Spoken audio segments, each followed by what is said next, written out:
मीठे मीठे बाबा तुम्हारी मुरली हमें लगे बड़ी प्यारी प्यारी हो चमत्कारी। प्यारे बाबा मीठे। ओम शांति। 6 सितंबर 2023। आज की मुरली का सार है, मीठे बच्चे सर्विस का शौक रखो, विशाल बुद्धि बन सर्विस की भिन्न भिन्न युक्तियां निकालो, जो बातें बिगर अर्थ है उन्हें करेक्ट करो। आज का पहला प्रश्न है, आत्मा जो अजामिल जैसी गंदी बन गई है उसको साफ करने का साधन क्या है? उत्तर है, उसे ज्ञान मान सरोवर में डुबो दो। अगर ज्ञान सागर में डूबे रहे तो आत्मा की मैल साफ हो जाएगी। दूसरा प्रश्न है, ब्राह्मणों के लिए सबसे बड़ा पाप कौन सा है? उत्तर है, ब्राह्मण अगर बाप की आज्ञा ना माने तो यह बहुत बड़ा पाप है। बाप की पहली आज्ञा है, तुम मुझे निरंतर याद करो, लेकिन बच्चे इसमें ही फेल हो जाते हैं।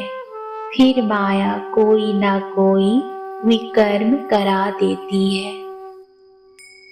धारणा के लिए मुख्य सार है, पहला, 5 विकारों की बीमारी से मुक्त होने के लिए सर्जन की राय लेते रहना है। आत्मा पर कोई बीमारी न लगे इसकी संभाल करनी है। दूसरा है, सच्ची कमाई करनी और करानी है। कोई भी बेकायदे चलन नहीं चलनी है। राहु की दशा कभी न बैठे, इसके लिए बाप के फरमान पर सदा चलना है। आज का वरदान है, याद और सेवा द्वारा सब चक्करों को समाप्त कर क्षमा पर फिदा होने वाले सच्चे परवाने भव। जो बच्चे याद और सेवा में सदा बिजी रहते हैं वह सभी चक्करों से सहज ही मुक्त हो जाते हैं। कोई भी चक्र रहा हुआ होगा तो चक्कर ही लगाते रहेंगे, कभी संबंधों का चक्कर, कभी अपने स्वभाव संस्कार का चक्कर। ऐसे व्यर्थ के सभी चक्कर समाप्त तब होंगे जब बुद्धि में सिवाय क्षमा के और कुछ भी ना हो। क्षमा पर फिदा होने वाले क्षमा के समान बन जाते हैं। ऐसे फिदा होने वाले अर्थात समा जाने वाले ही सच्चे परवाने हैं। आज का स्लोगन है, जो सच्चे पारस बने हैं उनके संग में लोहे सदृश आत्माएं भी सोना बन जाती है। मुरली के मुख्य पॉइंट्स हैं, तुम मात पिता, पीछे तुम कह सकते हो बाप दादा। वैसे तो मात पिता में बाप दादा आ जाता है, परंतु नहीं, यह समझाने का तरीका है, क्योंकि बाप है, माँ भी जरूर चाहिए। यह है गुह्यते गुह्य बात, जो कोई समझ न सके। क्या प्रजापिता ब्रह्मा होने से भी माता चाहिए? प्रजापिता ब्रह्मा के साथ कोई प्रजापत्नी भी चाहिए? नहीं, प्रजापत्नी नहीं चाहिए, क्योंकि यह मुख वंशावली है, इसलिए ब्रह्मा की पत्नी कोई हो नहीं सकती। सबसे लक्की सितारा जगत अम्बा है, यह संभालने के लिए मुख्य है, इसलिए इन पर कलश रहता है।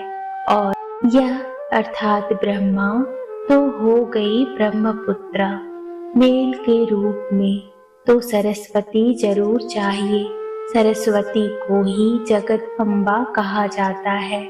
इस मेल को तो जगत अम्बा नहीं कहेंगे। यह बड़ा अच्छा राज है जो कोई भी गीता भागवत में नहीं है।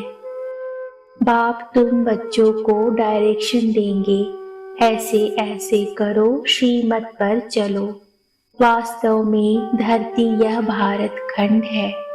भारत में ही उनका आना होता है। भारत ही उनका बर्थ प्लेस है। सभी उस निराकार फादर को ही बुलाते हैं। श्री कृष्ण तो सबका फादर नहीं है। और मुरली जो दिखाते हैं काठ की, यह तो है नहीं जो श्री कृष्ण के हाथ में देते हैं। मुरली तो वास्तव में ज्ञान की है। परमपिता परमात्मा ज्ञान सागर है, तो जरूर अपने बच्चों को ज्ञान देंगे। पहले पहले इनमें प्रवेश कर इन द्वारा दूसरों को देते हैं। इनमें सब लकी सितारे आ जाते हैं।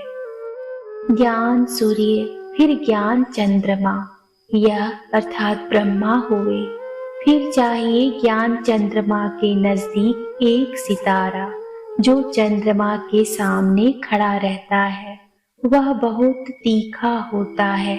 उनको ज्ञान लकी सितारा कहेंगे। उनका नाम सरस्वती रखा हुआ है। सरस्वती बेटी हो गई ना।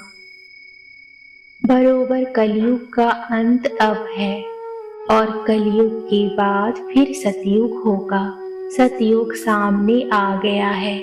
84 जन्म लेते लेते अब कलयुग का अंत आकर हुआ है। सतयुग त्रेता में शास्त्र होते नहीं। यह सच्ची गीता भी नहीं रहेगी। जो तुम लिखते हो वह सच्चा ज्ञान प्रायः लोप हो जाता है और साथ साथ शास्त्र भी सब प्रायः लोप हो जाएंगे। फिर कल्प पहले जैसे द्वापर से शास्त्र बने थे वैसे बनने लग पड़ेंगे। यह है भक्ति मार्ग की सामग्री। ओम शांति।